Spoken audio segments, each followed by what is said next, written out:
I think this university is going to lead this country and, in fact, the world into a new era. And I know the title of this talk today, I've been told, is about how the economic hitman meets the prophecy. So I will be talking about the prophecies. It won't be so much an economic speech, even though I'm in an economic school, university, but looking at these times. And as I've traveled around your country, speaking at, this is the 4th university I've spoken at so far, visiting Roșia Montana, meeting the people of Romania on many different levels, I've been deeply, deeply impressed and deeply moved by your spirit, your courage. I know there's depression. I know people sometimes feel that it's hard to move forward into this new world, but you're doing it. And what has happened in this country in regard to gold mining at Roșia Montana is extremely significant. And it feeds right in to the interpretation of the prophecies of every indigenous culture that I know, that you here in Romania are leaders. You're leading the world into the era that's been prophesized. And I want to apologize that I don't speak Romanian. Next time, maybe, huh? Next time. Thank you for tolerating my lack of your language. You know, all of us, are born into perhaps the most amazing time in human history. This is the greatest revolution that has ever been experienced amongst our species, the human species. What we are experiencing right now is bigger than the agricultural revolution or the industrial revolution or the revolutions against the Soviet Union or the American Revolution against the British. This is a revolution in consciousness. We are waking up across the planet. In the last 10 years, I've traveled throughout much of the world, Latin America, Africa, Asia, Europe, Middle East, United States, speaking to audiences like this. And everywhere I go, I feel this sense that we are waking up to the fact that we live on a very fragile space station. But unlike the space station that our astronauts built, this one doesn't have any shuttles. You can't get off. I can't get off. My 7-year-old grandson won't get off. And we're realizing for the first time in human history that on this planet we're all facing the same crises. This didn't used to be the case. It used to be that some places had hurricanes, some places had earthquakes, some places had tsunamis that were disastrous, but only for the local place. Today we understand that the glaciers are melting everywhere. The oceans are rising. Species are going extinct. We're depleting our resources. We're realizing that we must change. We're realizing that we've created a global economic failure. Here we are at this very famous, well-known University of Economics. And more than anyone else, we must understand that we've created a global economic failure. There are many statistics. One that recently came out was that there's 85 individuals, 85 people who have more wealth than half the world's population. That's a failure. It's a failure to think that I live in a country where less than 5% of the world's population lives, and we consume 30% of the world's resources. 5% of the world's population consumes 30% of the world's resources, and 1% of that 5% consumes the vast majority. That's a failure. It cannot be repeated by any other country. Not by China, not by India, not in Latin America or Africa, not here in Romania. It can't be repeated. It's a failure. We've created what I consider, what I define as a death economy. Death. An economy that to a large degree is based on killing people. Military. 21% of the budget, the official budget of my country, the United States, goes to the military. 21%. Not to education, not to healthcare, to the military. And a large percentage of the rest of the world's economy goes to destroying the earth, digging up resources, the kinds of mining operations that you here in Romania have stopped at Russia, Montana. But our economy is built on that, and you are understanding that it's no longer working, that it has to change, that we must move into a life economy, an economy that's based on cleaning up pollution. We know the oceans are terribly polluted. The rivers, the lakes, the soil, the air, polluted. So the challenge for you in the School of Economics and for everybody else in the audience is to create a new economy. An economy that's based on cleaning up pollution, on helping starving, hungry people across the planet feed themselves, on creating new technologies for transportation, automobiles of a different sort, for communications and energy, for marketing, for banking, new institutions, and that's the challenge that you face here. The future of our species depends on us honoring the earth, honoring resources, not destroying them. And that, I think, is what this university is all about. And it's what this country is all about. You are a country in the middle of the world, literally. I often think about how if you take the mountain systems of the planet, in Asia and Europe they run east and west. In the Americas they run north and south. The mountains of the world form a cross, connects the whole planet. You're right in the middle here in Romania. You're also in the middle between your former Soviet country, now siding with the European market and the United States. You're in a strategic location between Europe, Asia, Africa, the Middle East. And you are confronting the forces that are destroying the planet. You are confronting the Gabriel gold mining operations, the Bechtel corporations, Chevron, which in my opinion is a criminal company. You are confronting this. You're in the middle, and you're a microcosm for the bigger macrocosm. And I'm going to talk in a moment about how what you're doing here in Romania has been prophesized for thousands of years by every indigenous culture on this planet.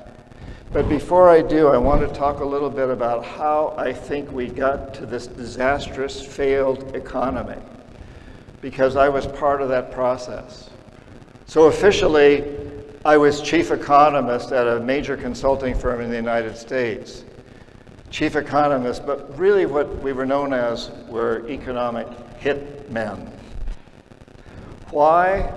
Because the way we operated was to identify countries that have resources our corporations want, like oil, gas, gold, Romania, you know about this, and then arrange huge loans to that country from the World Bank, the IMF, other banking institutions, but the money would never actually go to the country. Instead, it would go to our own corporations to build infrastructure projects in the country, mines, electric power systems, highways, things that would serve the wealthy families of those countries, as well as our own corporations, the main beneficiaries, but wouldn't help the majority of the people.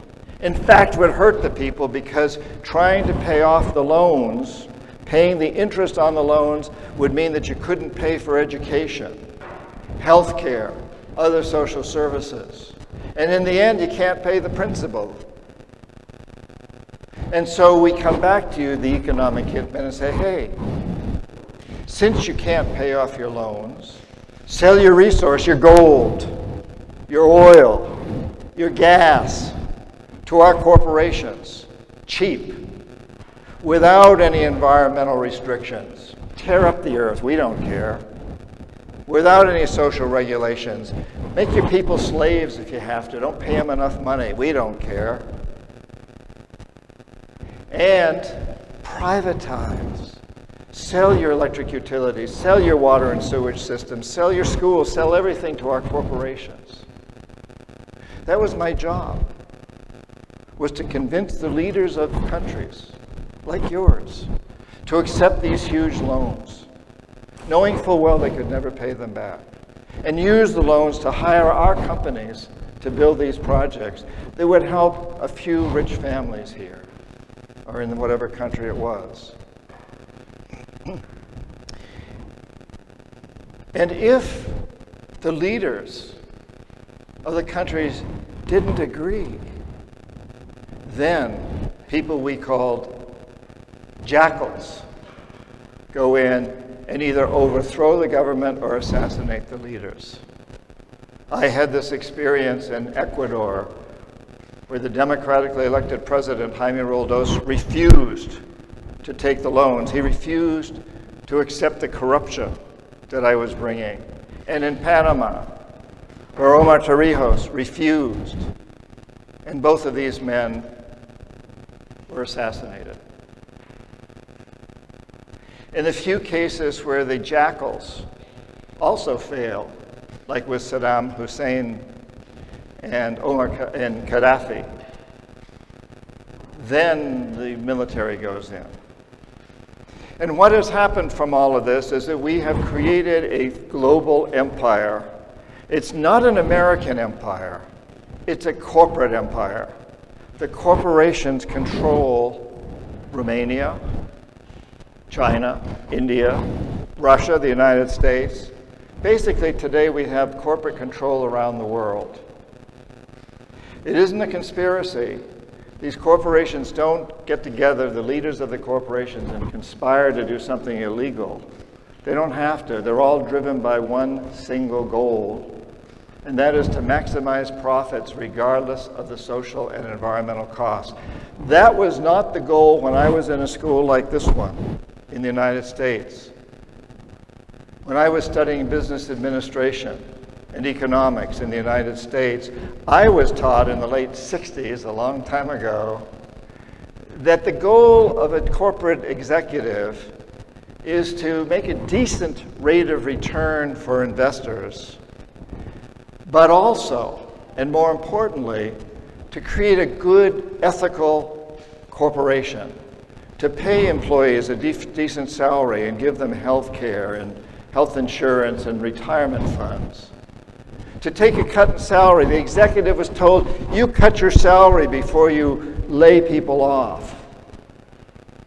And to be a good community citizen, to help the school system, to pay money for schools, recreation facilities, to take care of the community.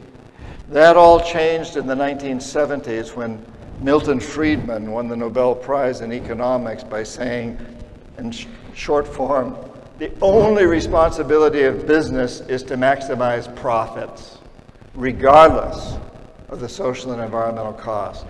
Don't you buy that here in this school. That's not the responsibility of business. The true responsibility of business is to serve the people.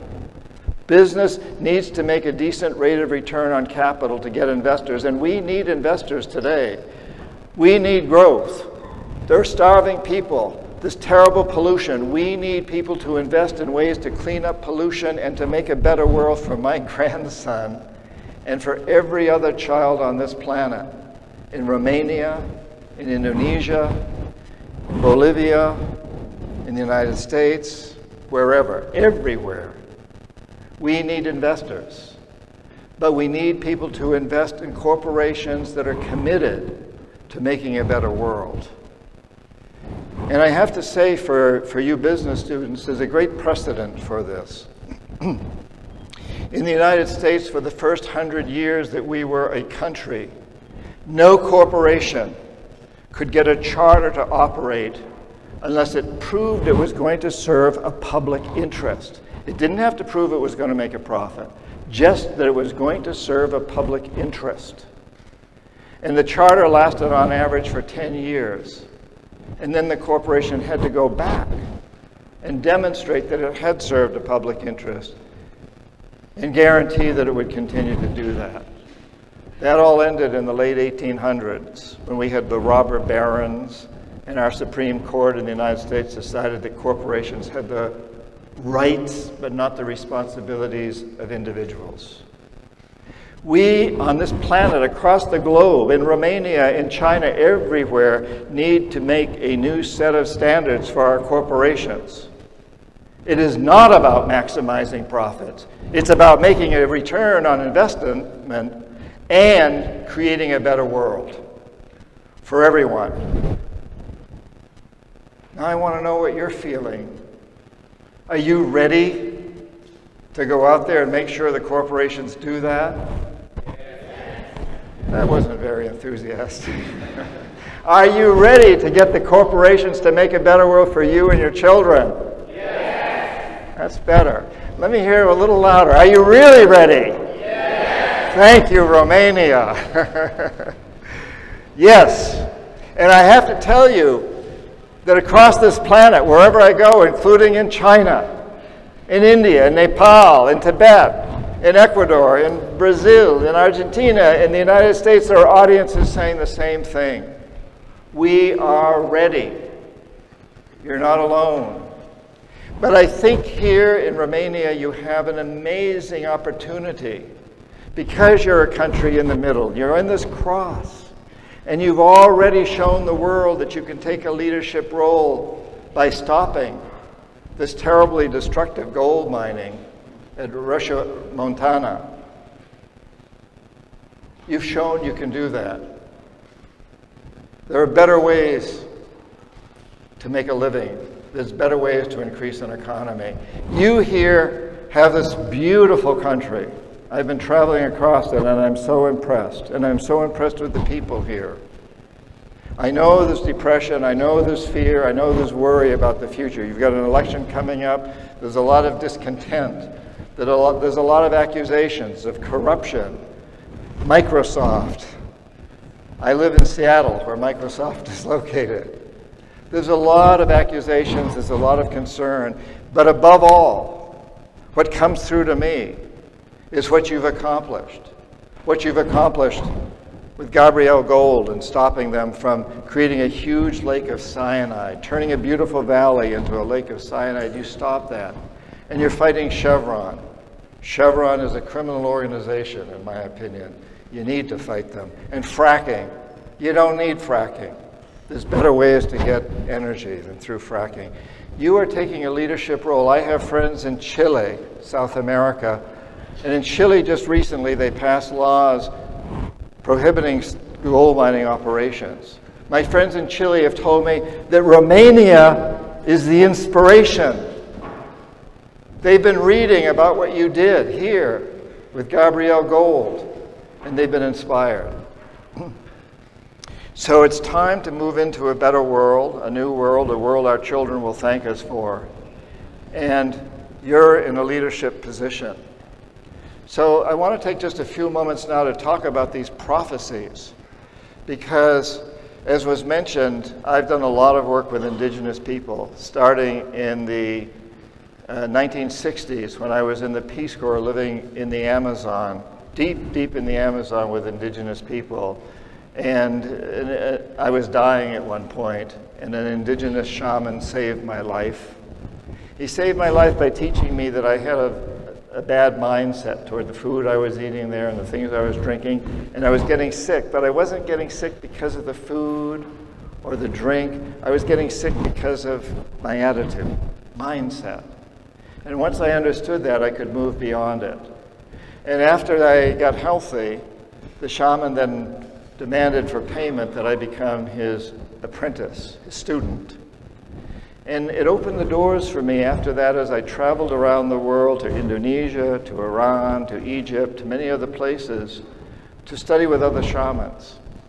And one of the things I discovered was that in every indigenous culture where I went, and I studied with indigenous cultures on every continent on this planet except Antarctica, where there aren't any indigenous cultures.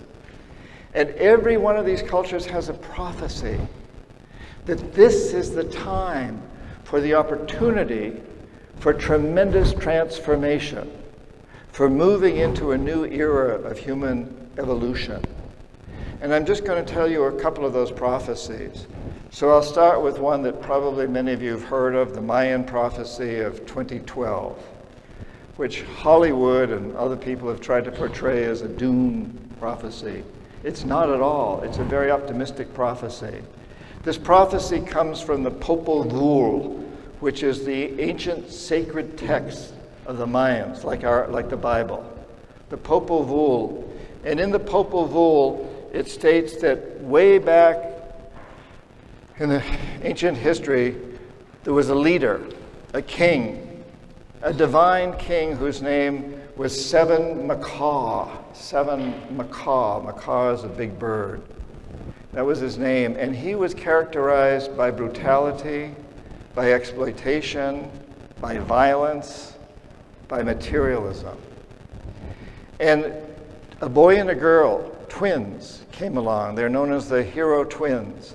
And they cut off the head of Seven Macaw and threw it into a basket. And they replaced Seven Macaw with a new leader whose name was Hunahpu. And Hunahpu is characterized by compassion, cooperation, spirituality. And I was taught by these Mayan teachers back in the 70s when I worked with them that this prophecy is a metaphor for these times.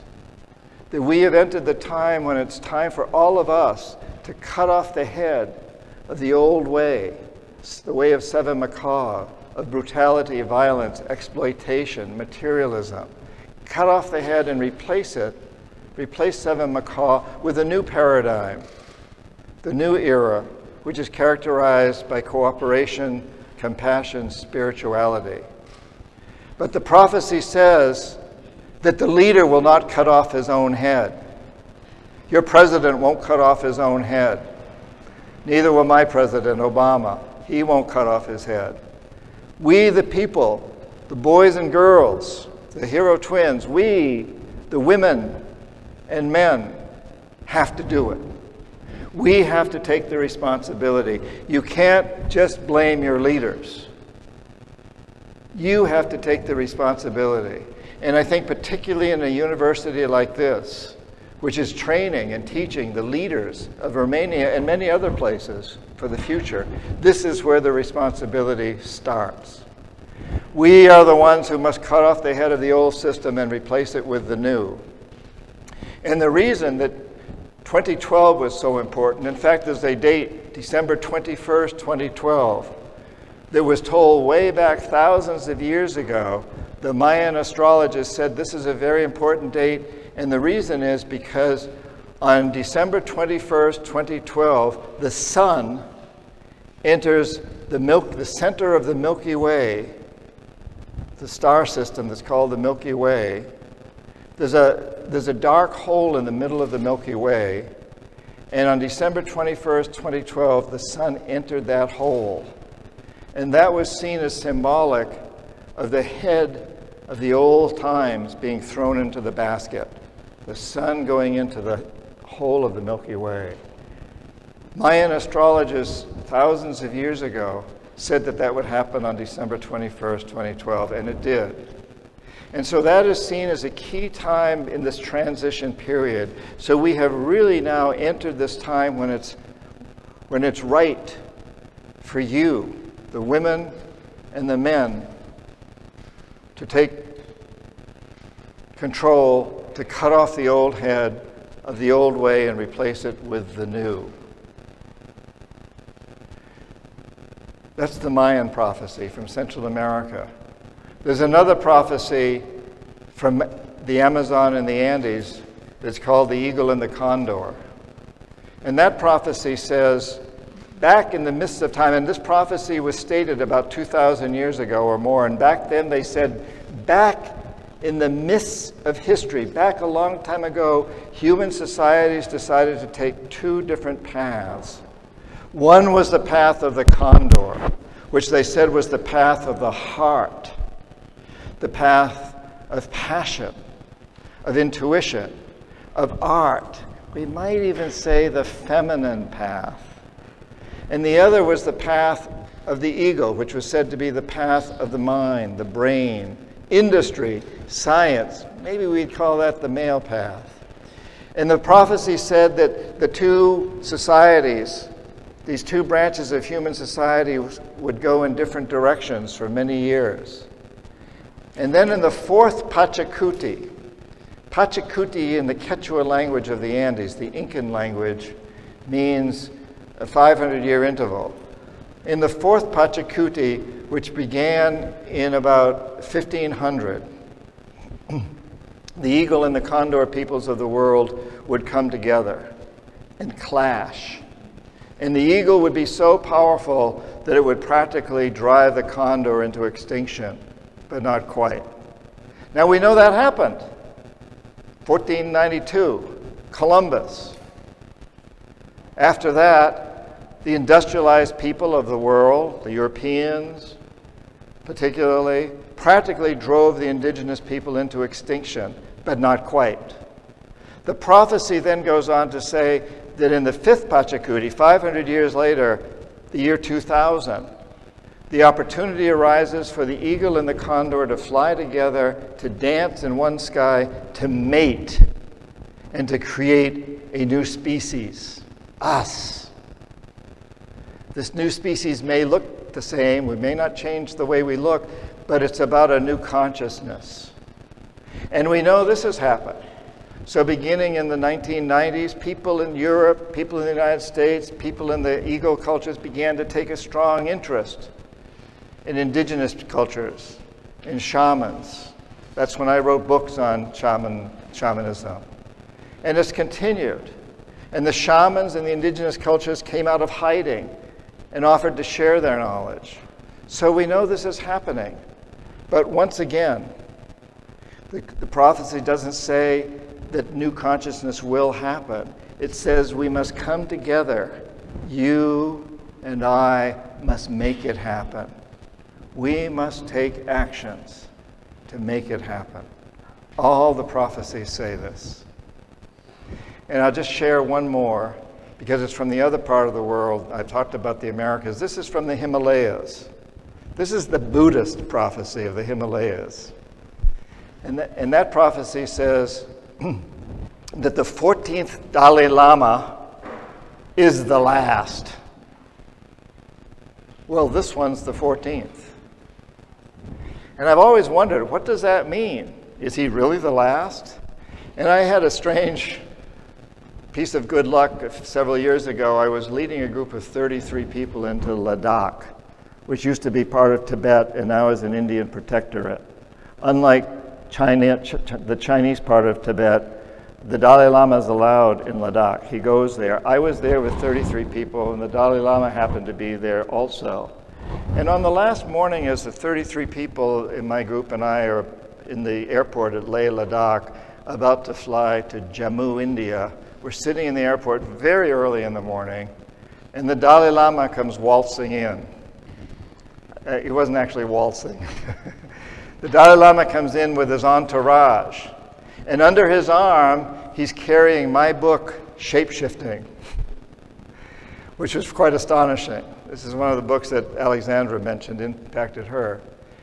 And so somebody in our group talked to his secretary, and to make a long story short, the Dalai Lama invited me to sit with him on the airplane for an hour as we flew over the Himalayas in the front seat of the 727, Boeing 727. So we're sitting there together, and I say to the Dalai Lama, "Your Holiness, I've heard the prophecy that the 14th Dalai Lama is the last, and you're the 14th. And he said, "Yes, I know." I've heard that prophecy too. And so I said, "Well, what do you make of it? What do you think?" And he said, "I'm not sure, but I think maybe it means that I'm the last Dalai Lama from the Himalayas. Maybe I'm the last Buddhist Dalai Lama. Maybe I'm the last male Dalai Lama." And I said, "Well, where do you think the next Dalai Lama might be from?" And he said, "Well, that's why I'm reading your book." Because I think the next Dalai Lama, I think she, or he, may be from the Amazon or the Andes.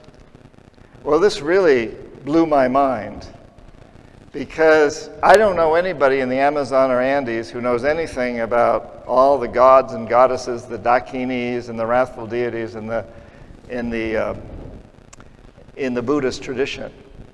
So I couldn't quite figure this out. But I didn't ask him at the time. However, at the end of the flight, the Dalai Lama invites me and my group of 33 people to his house in Dharamsala 2 days later to spend the day in his living room talking to him. But we had plans to go to Delhi to visit a museum. What would you have done? Would you have gone to the Dalai Lama or the museum? Exactly. So 2 days later, we're all of us, the 33 of us, sitting in the living room of the Dalai Lama in his home in Dharamsala. And he comes in and he greets us, he welcomes us, and he says, "I just want to make one thing perfectly clear. Don't become a Buddhist. The world doesn't need any more Buddhists." The Dalai Lama said this. But he added, "But do practice the Buddhist principles of compassion, cooperation, and love." And then I got it. What the Dalai Lama is really saying about the next Dalai Lama is maybe it'll be a woman or a man who doesn't really know anything about Buddhism, but understands all the principles of Buddhism, and those are what's important. The ideas of compassion, cooperation, love. And later as we talked, it became very clear that the Dalai Lama is not terribly happy with the male hierarchy in the Buddhist tradition. And you know, all of these prophecies emphasize the importance of the feminine, of you women taking more and more control, bringing the receptivity, the nurturing power of the feminine, the womb aspects of the feminine, up into more control, more power, more importance, running more things, more corporations, more governments. And it's also about us men allowing our feminine to come up more, to really feel the compassion we have. And these are three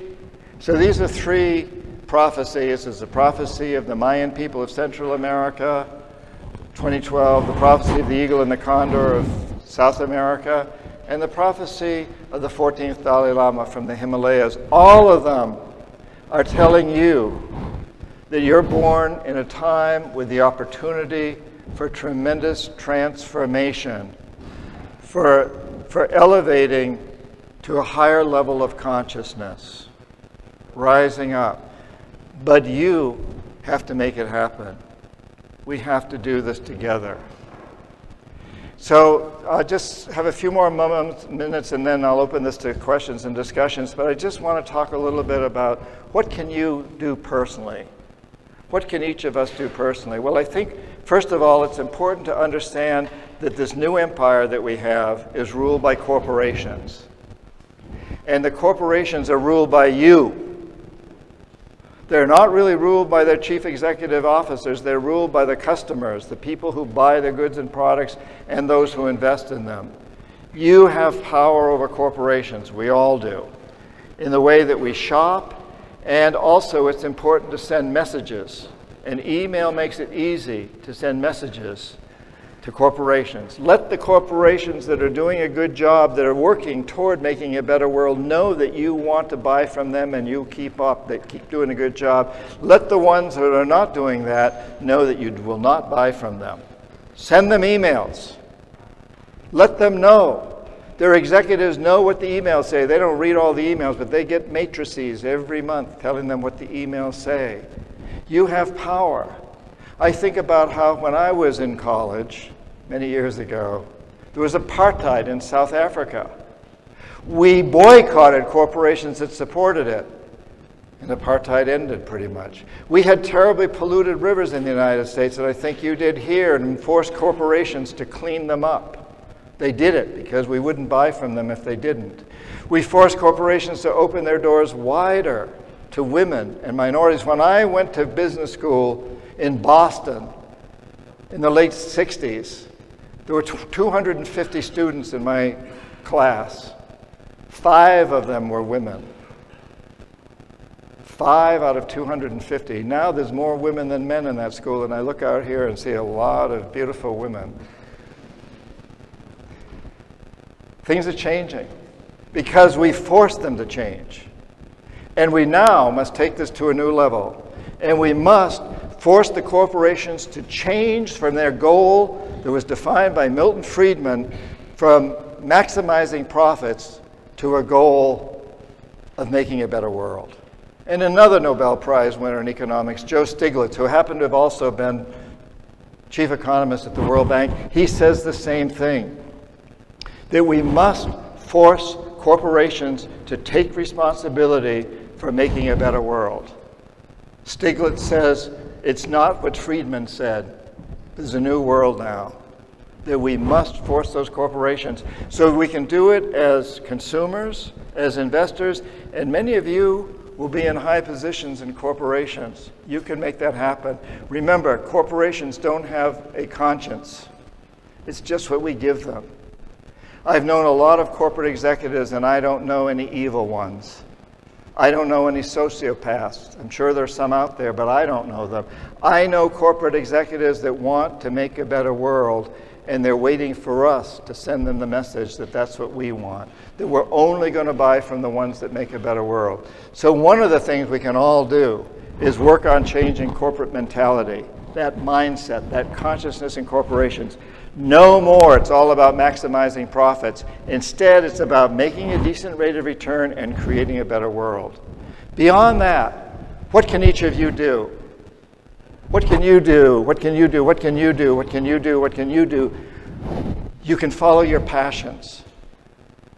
I don't know what your passions are, but each one of you out there has passion. I know that. And each one of you out there has skills. I know that. I have a passion for writing and hopefully some skills. But you have passions for things and skills. And you're only successful if you follow your passions. If you take a job that doesn't satisfy your passions, you may make a lot of money, but you won't be successful. You won't be prosperous. Because prosperity demands more than money. It demands a clean soul, a good conscience, to know that you're doing the right thing. I was an economic hitman. I made a lot of money. I traveled around the world first class, and I drank a tremendous amount of alcohol and took a lot of Valium. I was very unhappy. I was miserable. Now I don't make very much money. I still travel around the world, but I don't fly first class anymore. What? What about? Drinking. Eating? Drinking. I have a couple of beers when I'm in Romania because you have such good beer here, but I don't drink very much. Just a few beers. Thank you. Do you have one to offer me? Okay. So, I don't live that way anymore. I don't make a lot of money.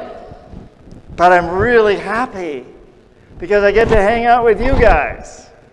I get to hang out with Pachamama Romania, and Andrea and Sylvia, the Heritage Foundation, and with the dean of the school, and the rector and the vice rector, and it's a great life. So what I want to say to you is follow your passions and use your skills. And whatever your job is, whatever your passions and skills are, let's all commit to heading for the same destination.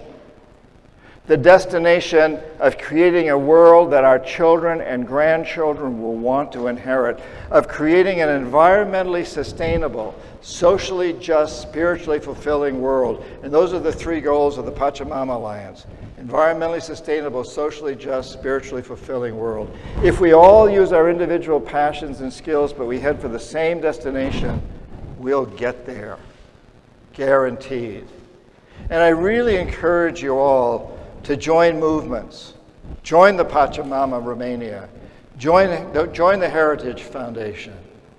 Join whatever movement seems right. Join the movement to stop the mining at Roșia Montana. Join the movement to keep Chevron out of Romania.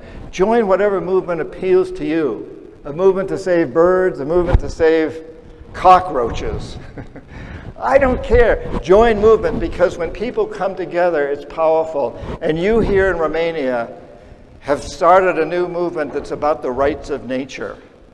You've shown that in the demonstrations in the streets against gold mining. This is powerful.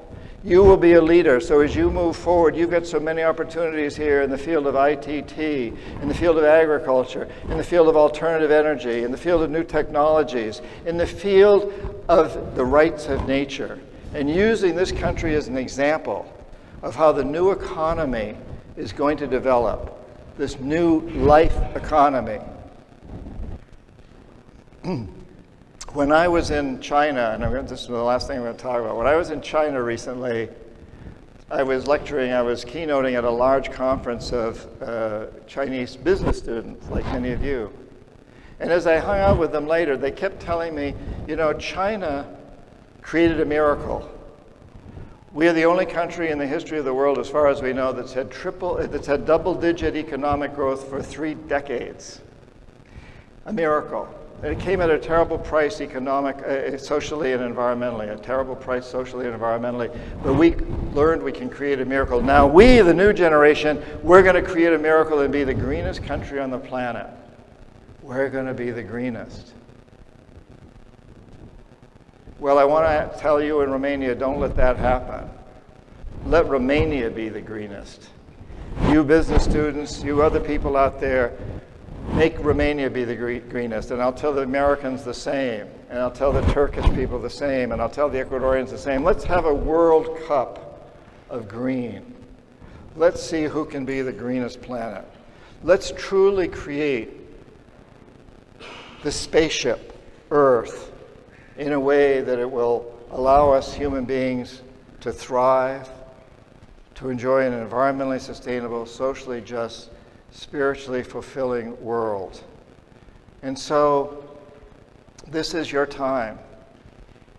We're at the time of the prophecies. And it comes together here with people like you, who are knowledgeable, who are the leaders now and it will be in the future. This is the time to move into this new world. And I want to leave you with a final quote. So the Dalai Lama, when we were sitting with him in his living room, somebody asked him this question. They said, you know, a writer in the United States has recommended that we all take some time off, 5 minutes, 10 minutes off on a certain date at a certain time to pray for peace. What do you think of that, Your Holiness? And the Dalai Lama said, well, it's good to pray for peace, to meditate on peace, but if that's all you do, it's a waste of time. You also must take appropriate action every single day. And I think that's why we're all here together.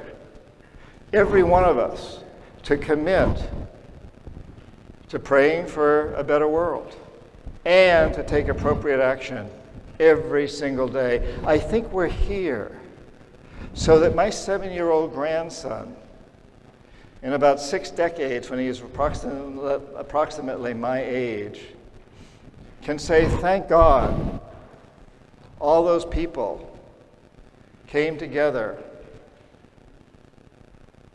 in Bucuresti, Romania, back in 2014, and every one of them committed to taking appropriate action every day to creating a better world. And I say thank God that you're here. Thank you for being here, and I look forward to going through this amazing time with you. Thank you.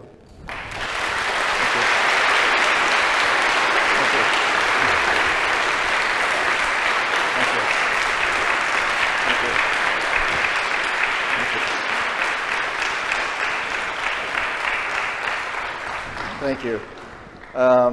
Do we have some questions? Do we have another microphone? Well, if we don't, I can just repeat the question. Yes? Can you stand up, please, and give your name, maybe? Or... Hi, my name is Andrea. Yes, my question is, because, as you said, one solution would be not buy however, here in the case of Chevron, it's not about us choosing to consume the gas or anything. The thing is that there's to us. There's a what? Energetical independence. Although we already are energetically independent, we are over 75% of the gas from our own resources, and I don't know, maybe 50%. But anyway, it's not significant because how much Russian gas we consume. So the question is, how do we deal with Chevron in the face of only corruption and military threats from the U.S. more than from Russia? Thank you. So the point was made about Chevron, the fact that Romania is quite independent now already of energy, and Chevron's here. How do the people of Romania deal with the fact that the threats, if they don't accept Chevron, including threats from the United States? That was the assertion. Is that stated pretty much? Yes, because now they're giving the shield at level 7, so it's, the idea is to give you military protection against Russia in exchange for letting our corporations... Right. We'll build a shield to protect Romania from Russia if Romania accepts corporations like Chevron. I think what you need to do is for the Romanian people to really speak very loudly, go to the media, form organizations. I think you have passion here. This is part of your passion. So be a leader and get people together to write letters, to speak out in every way you can, to demonstrate, and to let the world know that you do not accept Chevron. And you can use the Ecuadorian case as a good example. So here's a company, Chevron in Ecuador, polluted a whole vast area of the Amazon, and they were taken to court by 30,000 Ecuadorians, class action suit. Chevron lost. The courts of Ecuador, and it went all the way up through the Supreme Court, demanded that Chevron pay $9.5 billion to clean up. Chevron's refusing. BP, on the other hand, British Petroleum, has already paid more than $28 billion to clean up their oil spill in the Gulf of Mexico. The pollution in Ecuador was 85 times worse than the Gulf of Mexico, and it wasn't an accident. Chevron, Texaco, which is now owned by Chevron, did it purposely. And they will not pay. So I think you speak out to the world and say it's totally unacceptable for a company that is a criminal organization that's still killing people in Ecuador. There's 1,400 people have died from these oil spills, and there's people dying every day. You will not accept them in Romania. Recently I read an article where it said that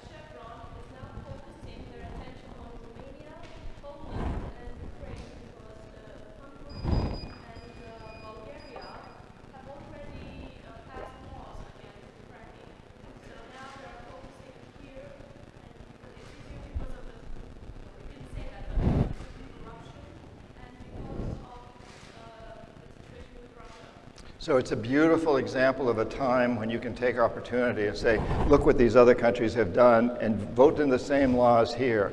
Make it happen. Don't be discouraged. They've done it in other countries. You can do it here. I think you can take a good leadership role in that regard. And other people here who've just heard her speak who want to join forces, come and get together, talk, join forces, work through Pachamama, Romania, work through Heritage Fund, and work together, bring people together, force them, fight them, I'll help you. I'm glad to come back and keep talking about this. I've done this in other places and I'll do it here. And it works. It truly works. Don't get discouraged. Thank you. We got somebody over here, their hand up? Yes. We don't have another microphone we could...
Well, you just spoke up here, and we need to keep doing that. The government can't keep you down. You know, it's easy to say we can't do it. It's easy to find reasons why the government isn't allowing it to happen, but we have to take that responsibility.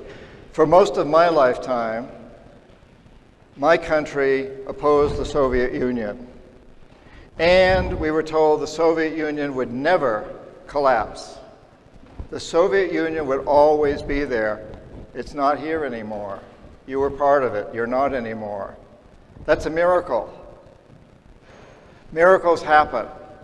So have the faith. You can speak to your government. Keep speaking. Keep speaking. You are a country of miracles. You have a saint whose birthday you just celebrated 2 days ago, who created miracles. You have a priest, his name is Boca, who was alive during most of the lifetime of many of you, created miracles. I've traveled around, I've been to churches in this country where miracles happen. You can create this miracle. You can keep Chevron out of here. Yes, the mines it's a temporary injunction, but you can make it permanent. And the people out there in Rocha, Montana that I just visited 2 days ago, they're determined. They say it's not temporary, it's forever. This company will never flood that river with flood that valley with cyanide. You can make miracles happen. You're a country that believes in miracles. You're a country that's experienced many miracles. You've been a leader in miracles. So Now's the time to make the biggest miracle of all happen. The miracle of moving to a new era, of moving to the era of Hunapu, to bringing the eagle and the condor together, to changing this, to moving from a death economy to a life economy. Thanks. Having in mind that you are also invited from high students, I want to propose to you a game. Put yourself in the shoes of a young student and design the main pillars of a personal career development plan. Well, okay. It has to be personal. Thank you, Dean, for suggesting that. And thanks for getting that microphone. You're all different. If I were designing my own personal plan, I did not follow my passion when I left college. I became an economic hitman. My passion was always for writing. And I wanted to write about economics, but I didn't do that. Instead, I went out and became chief economist and an economic hitman. I didn't follow my heart until many years later, and now I do. And now I'm prosperous and happy, not rich, but prosperous that way. So what I would say for your plan, really look at what your heart's desire is. What do you want to do? Do you want to be the person to develop new energy sources? If so, be an entrepreneur. Make it happen. Do you want to be the person to lead this country in standing up to the corruption of politicians? If so, start to make your own development plan. How can you make this happen? And you know, today with Facebook and Twitter and the internet and simultaneously communicating with each other across the planet, it's easier than ever to do these things. You can all do what it is you want to do. So thank you, Dean, for asking. And I can only speak for myself that if I were to do it over again, I would say as soon as I get out of school, I'm going to start writing about global economics and travel the world and writing about these things. I didn't do that. I took a different route. And now I'm doing it. But for each of you, start now. Start as young as you can. Really look at what's your passion and make it happen. I am totally convinced that when we make a commitment to our passion, God, the universe, conspires to helping us, really helping us. I know it happens. And that's what all the miracles of this country have told us too. So each of you make your own plan tonight. Make your plan as to how to move forward, but make sure it's following your passion. Thank you. Please.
About what? Resource-based economy.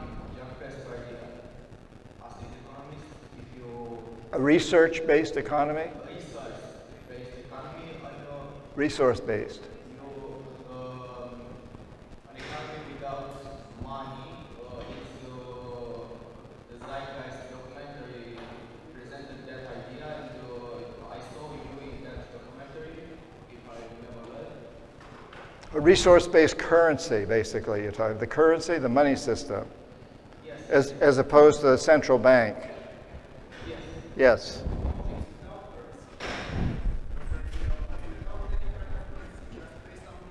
Right. Right. I think it's a great idea in theory. We have to make it work, though. I think the central banking idea, like most of the central banks of Europe and like the Federal Reserve in the United States, which is all based on interest and debt and owned by private individuals or private banks like it is in most of Europe, is terrible. It's a robber baron system. We need to move into a resource-based economy. We need to make that happen. And I think you have the passion to work on that. And I think you do over here too. So you guys get together and make that happen. I mean, this is what it takes. You have to do it. You have to do it. We have to do it. We've got to make this work. And that's what's exciting. There's nothing better in life than to follow that passion and make it happen. You make it happen. Go for that resource-based economy, that resource-based currency. It'll happen. You can make that happen. Thank you. Do we have somebody else has a mic, or where are you? Oh, hi. Stand up.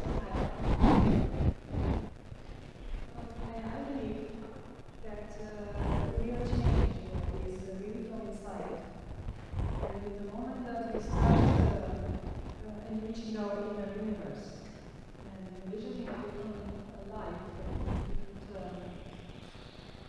reality, envisioning first, right? This will unite us, not only over a glass of beer or wine, when in the moment of euphoria we will believe that we can make changes, and then the next day comes and we can drink our coffee and we just judge each other with that attitude. I think as the workshop here suggests that we need to do a daily meditation, and that's in our intimate personal space, and that will bring a new vibration, and people on that vibration will naturally meet without any effort, and will start making a real change. Probably half of the people here don't belong in this institution, and they belong on the ground, working, putting their energy and their passion in something they believe. But we need to clarify very well what we believe in first. And if we believe in a beautiful world that is peaceful, healthy, and with resources and chances for everyone, that will happen. But if you believe that there is a lovely world out there, and corporations are gathering us and enslaving us, that's what's happening. So I guess I don't agree that meditation and inner attitude brings the outcome.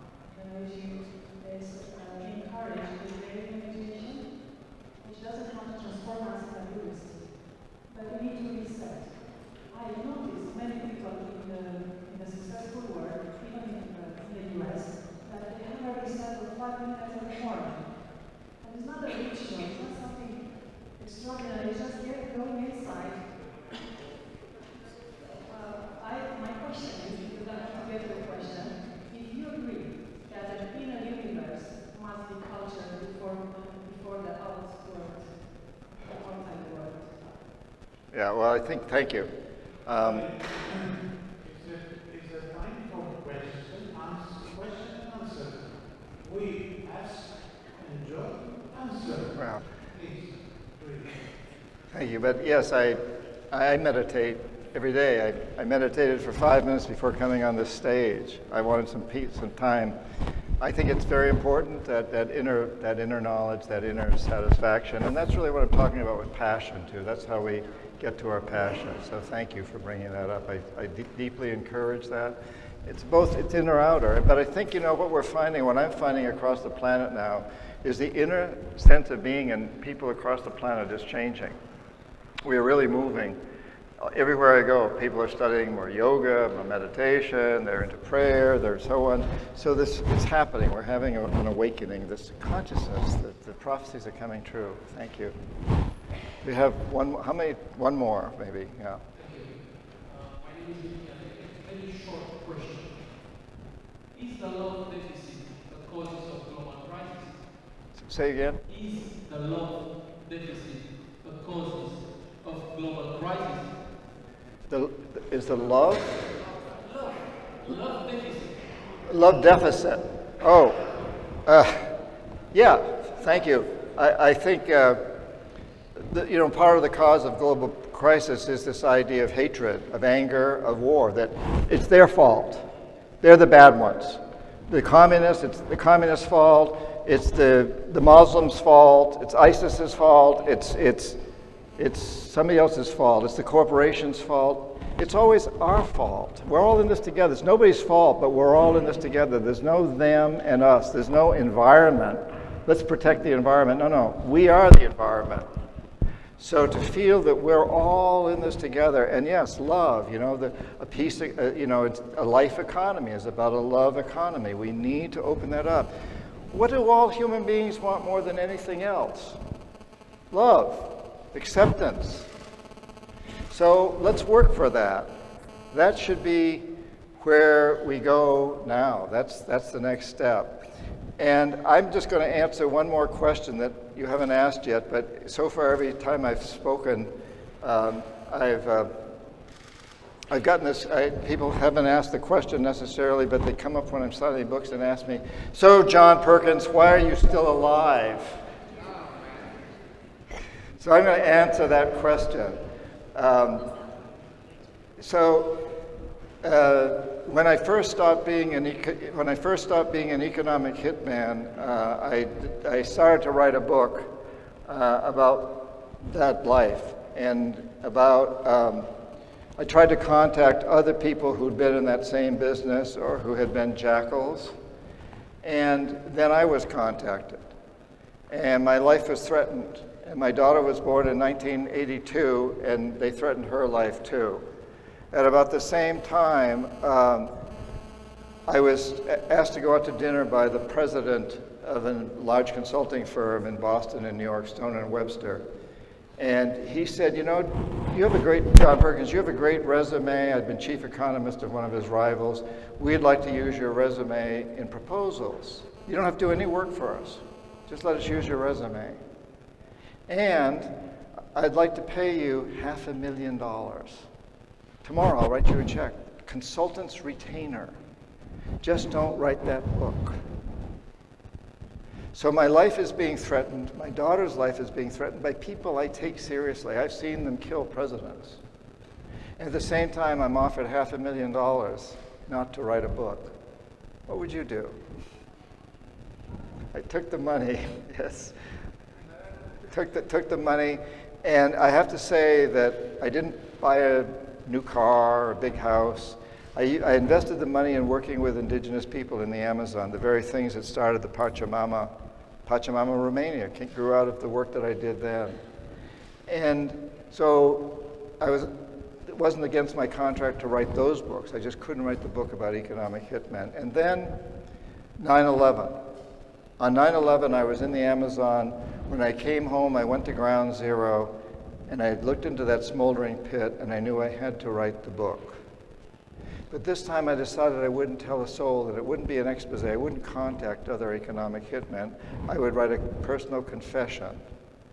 And I did it in secret. And once that book is written and out there, it's my best insurance policy. So once the book was written and it gets out there, the people who don't want my information to get out are the last people who would want to kill me, because if somebody kills me today, it'll sell many, many, many more books. And that's the opposite of what they want. So that's why I'm still alive.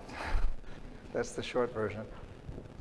A quick question. My name is Paul, and I was wondering whether what you've been talking about and what you've been writing about doesn't contradict what the students learn now in school. So it would be quite difficult for them to process, I guess. Would you think it would be useful for the students of today to conceive the world of tomorrow without taking into consideration the things that we take for granted such as a given, such as government, for example, or central banking or banking in general, and stuff that they basically are learning in school, and just try and imagine something different without these kind of limits. Absolutely. I think we have to say there are no limitations. And I have a feeling that it's not contradictory to what's taught in the school, because I've spent time with the dean here, and we've talked about these things. And I think maybe somewhat different, and it's a new paradigm, but you can use the same tools that is taught in the school to move into this new paradigm. So yes, there are no limits. We must think outside the box. We must think outside limitations and realize that it's all possible. And the world that we've created recently has not been that good. I mean, we've done amazing things. We've created incredible technology, medicine, art, music, but we've gone too far. And now it's time to move into a new arena. And we can use the tools that are taught in the school, but think outside that box and move into a new paradigm. Thank you. One more. The last one. Okay.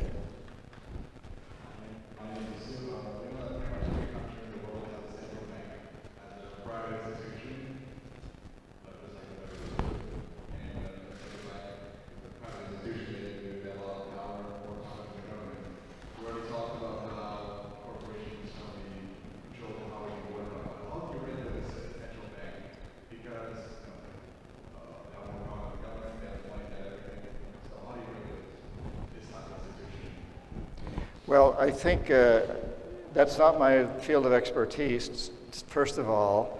I think the short answer is you don't regulate the central bank, you get rid of it. We come up with a new system, this resource-based economy, resource-based currency. How do we make that happen? That's for you to decide. You've got that passion. I can't answer all these questions, you know. It's interesting to me that I wrote a book. I see my job. I understand the old system. I see how we're moving into this new system. My job is to expose the old, open the opportunity, and inspire for the new. It's your job now to go out and make it happen. You're a lot younger than me. You got more time and energy than I got. I want to see you make that happen. But I think, you know, maybe it's about regulating the central banks, but I think more important, let's get rid of the central banks. Let's come up with a new system entirely, a much better one that's not based on anything like that. And so, thank you, but I know we've got to bring this to a close. And I have to say, I've got other commitments later this afternoon, so I'm going to have to leave around 3:30, which is in about 20 minutes. And I want to sign some books, so if we can move through that fairly rapidly, I'd appreciate it, because I do have, it's been a long trip here, and I've loved being with you guys. And I just want to say again that I think this is the most incredible time in human history, that every one of us ought to be so grateful that we're alive right now. We're so blessed to be in this time with the opportunity for huge change. Thanks again for being here with me. Dean, did you? Thank you.